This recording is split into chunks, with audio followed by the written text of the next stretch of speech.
മുഖ്യമന്ത്രി പിണറായി വിജയനെ തട്ടിപ്പുകളുടെ രാജാവായി ഓരോ ദിവസവും ഇങ്ങനെ പ്രഖ്യാപിക്കുകയാണ്. ഒരു കമ്മ്യൂണിസ്റ്റുകാരന് എന്നല്ല, മാനവും മര്യാദയുമുള്ള ഏതൊരു പൗരനും ഇങ്ങനെയുള്ളൊരു മുഖ്യമന്ത്രി ഭരിക്കുന്ന നാട്ടിലുണ്ട് എന്ന് പറയാൻ നാണക്കേടുണ്ടാകും. അത്രയ്ക്കും വലുതാണ് വാർത്തകൾ ഓരോ ദിവസവും വന്നുകൊണ്ടിരിക്കുന്നത്. ഇപ്പോഴിതാ തട്ടിപ്പ് നടത്തിയതിൻ്റെ ED റിപ്പോർട്ടാണ് ഇന്ന് രാവിലെ പുറത്തു വന്നിരിക്കുന്നത്. കിഫ്ബി മസാല ബോണ്ട് കേസിലാണ് മുഖ്യമന്ത്രിക്കെതിരെ എൻഫോഴ്സ്മെന്റ് ഡയറക്ടറേറ്റ് റിപ്പോർട്ട് പുറത്തു വന്നത്. കിഫ്ബി ചെയർമാനായ മുഖ്യമന്ത്രിക്ക് വ്യക്തമായ പങ്ക് ഇതിലുണ്ട് എന്നാണ് EDയുടെ റിപ്പോർട്ടിൽ പറയുന്നത്. മുഖ്യമന്ത്രി പിണറായി വിജയൻ ഇരിക്കുന്ന ഇടത്ത് മറ്റൊരാളും വന്ന് തീരുമാനം എടുക്കാറില്ല, അത് എല്ലാവർക്കും അറിയാം. ആ തീരുമാനം ഒരു തട്ടിപ്പ് നടത്താനാണ് എങ്കിൽ മറ്റൊരാളും ആ തട്ടിപ്പിനെ എതിർക്കുകയുമില്ല. അതാണിപ്പോൾ ED കണ്ടെത്തിയിരിക്കുന്നത്. മുഖ്യമന്ത്രി അധ്യക്ഷനായ യോഗത്തിലാണ് ഭൂമി വാങ്ങാൻ തീരുമാനിച്ചത് എന്നാണ് റിപ്പോർട്ടിൽ പറയുന്നത്. അതുപ്രകാരം ആ ഫണ്ട് ഉപയോഗിച്ച് 466 കോടി രൂപയുടെ ഭൂമി വാങ്ങിയത് ഫെമ ചട്ടലംഘനമെന്നാണ് ED കണ്ടെത്തിയിരിക്കുന്നത്. ചട്ടലംഘനമാണ് എന്നുള്ളത് തന്നെ തട്ടിപ്പ് നടത്താനുള്ള നീക്കം എന്ന് ഉറപ്പിക്കുകയാണ് ED. കിഫ്ബി ഡയറക്ടർ ബോർഡ് യോഗത്തിന്റെ മിനിറ്റ്സ് ഉൾപ്പെടുത്തിയാണ് ഈ റിപ്പോർട്ട് വന്നിരിക്കുന്നത്. ഭൂമി വാങ്ങിയതിൻ്റെ രേഖകൾ സഹിതമാണ് റിപ്പോർട്ട് സമർപ്പിച്ചിരിക്കുന്നത്.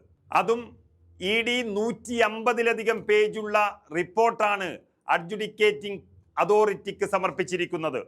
തട്ടിപ്പ് നടത്തിയ കഥകൾ വീട്ടിലേക്ക് നോട്ടീസായി അയച്ചിട്ടും അതിനെ നോക്കി കൊഞ്ഞനം കുത്തുകയാണ് മുഖ്യമന്ത്രിയും സംഘവും. അതുമാത്രമേ അവർക്ക് കഴിയുകയുള്ളൂ. ഈ ED റിപ്പോർട്ടിനെ കുറ്റം പറഞ്ഞ് രക്ഷപ്പെടാനുള്ളൊരു തത്രപ്പാടിലാണ് ഇപ്പോൾ തട്ടിപ്പുകാർ മുഴുവനുമുള്ളത്. കക്കുന്നതിന് മുൻപ് തന്നെ അതിൽ നിന്നും രക്ഷപ്പെടാനുള്ള മാർഗങ്ങൾ കണ്ടുപിടിക്കുന്ന മഹാന്മാർ ആയതുകൊണ്ട് പിന്നെ ഒന്നും പറയാനുമില്ല. കിഫ്ബി മസാല ബോണ്ട് കേസിൽ ശനിയാഴ്ചയാണ് മുഖ്യമന്ത്രി പിണറായി വിജയൻ, മുൻ ധനമന്ത്രി തോമസ് ഐസക്, കിഫ്ബിയുടെ ഉദ്യോഗസ്ഥർ എന്നിവർക്ക് ED കാരണം കാണിക്കൽ നോട്ടീസ് അയച്ചത്. മസാല ബോണ്ട് വഴി സമാഹരിച്ച പണം അടിസ്ഥാന സൗകര്യ പദ്ധതികൾക്ക് വിനിയോഗിച്ചത് ചട്ടലംഘനമെന്ന് ED കണ്ടെത്തിയതിൻ്റെ അടിസ്ഥാനത്തിലാണ് ഈ നോട്ടീസ് വന്നിരിക്കുന്നത്. അതാണിപ്പോൾ മുഖ്യമന്ത്രി പൂർണ്ണമായും അതിൽ ഉൾപ്പെട്ടിട്ടുണ്ട് എന്നുള്ള മറ്റൊരു റിപ്പോർട്ട് കൂടി വന്നിരിക്കുന്നത്. ED അന്വേഷണത്തിൽ ഫെമ ചട്ടലംഘനം കണ്ടെത്തിയിരിക്കുന്നു. ഇതുമായി ബന്ധപ്പെട്ട അന്തിമ റിപ്പോർട്ട് 3 മാസം മുൻപ് ചെന്നൈയിലെ അഡ്ജുഡിക്കേറ്റിംഗ് കമ്മിറ്റി അതോറിറ്റിക്ക് സമർപ്പിക്കുകയും ചെയ്തതാണ്. ഈ റിപ്പോർട്ടിന്റെ തുടർച്ചയായിട്ടാണ് ഉദ്യോഗസ്ഥർ ഉൾപ്പെടെയുള്ളവർക്ക് നോട്ടീസ് നൽകിയത്. കിഫ്ബി ഹാജരാക്കിയ രേഖകളടക്കം പരിശോധിച്ചാണ് EDയുടെ നിർണായകമായ ഈ നീക്കം നടക്കുന്നത്.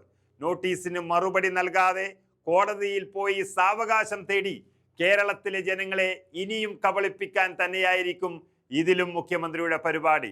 അതെല്ലാം കണ്ടുകൊണ്ട് തന്നെയാണ് ഇപ്പോൾ ദുബൈയിലേക്ക് പോയതും ഗൾഫിൽ തന്നെ തങ്ങി നിന്ന് ഇതിനെ വീക്ഷിക്കുന്നതും എന്ന് നമുക്കറിയാം.